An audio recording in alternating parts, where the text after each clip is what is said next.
As a music critic, the subject that has always interested me most is career arcs. I'm particularly fascinated by bands. How do bands start, and why do they end? Why do some bands crash and burn after only a few years, and why do others last for decades? What are the dynamics at play between the singer and the instrumentalists, the songwriters and the non-songwriters? How are friendships and business partnerships balanced? How do you reconcile the weight of history with the constant churn of the present? If you pay close enough attention, patterns emerge. Bands tend to rise and fall for the same reasons. Every rock band that has ever broken up has, in some way, reenacted the story of the Beatles, a phenomenon gradually undone by deteriorating interpersonal relationships, bruised egos, and unrequited artistic ambitions. The particulars of their biography are now rock cliches. The conniving business managers, the creative and emotional split between the core duo, the talented underling with a backlog of songs that he can't get on the records, the hurt feelings left unexpressed, the girlfriends, the drugs. The Beatles not only profoundly influenced the idea of becoming a band, but also the idea of unbecoming a band. The Rolling Stones, meanwhile, are the model for bands who decide not to break up, ever.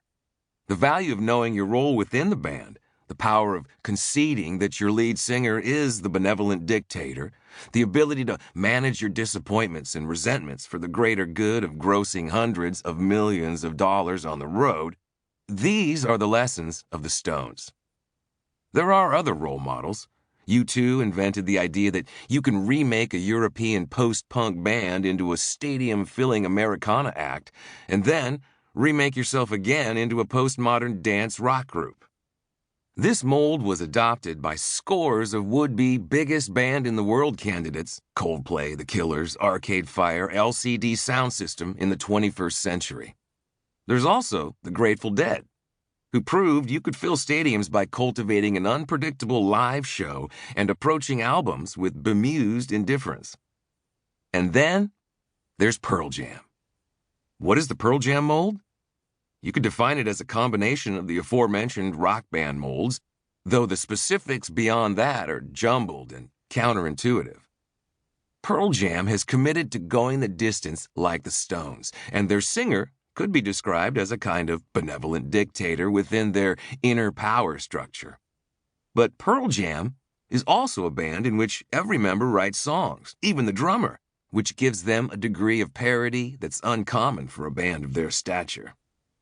Since the turn of the century, Pearl Jam has been frequently compared to the Grateful Dead due to the thriving community of devoted fans who collect bootleg recordings and pore over the band's every onstage utterance.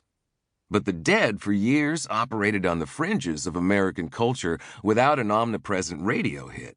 They didn't become an actual pop success until the final decade of Jerry Garcia's life with the 1987 single Touch of Grey, which, to the chagrin of veteran Deadheads, made them exponentially more popular. Pearl Jam, however, had tremendous radio play at the beginning of their career. Over the course of their first 3 albums, they were more like U2 in terms of mainstream ubiquity.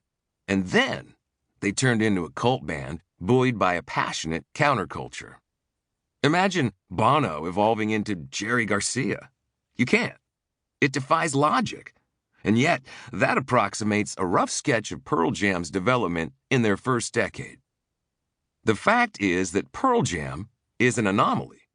Most bands start small and achieve their greatest success by their 3rd or 4th album, after which they slowly come to rely more and more on revisiting, repackaging, and reissuing their most beloved music. But Pearl Jam became the biggest band in America within 2 years of forming in 1990, propelled by the monumental sales and cultural impact of one of the best-selling debut albums in history, 10. And then they slowly and deliberately reinvented themselves, all while maintaining their level of success. Only that success, commercial and artistic, would come to be measured primarily by live shows instead of record sales and hit singles.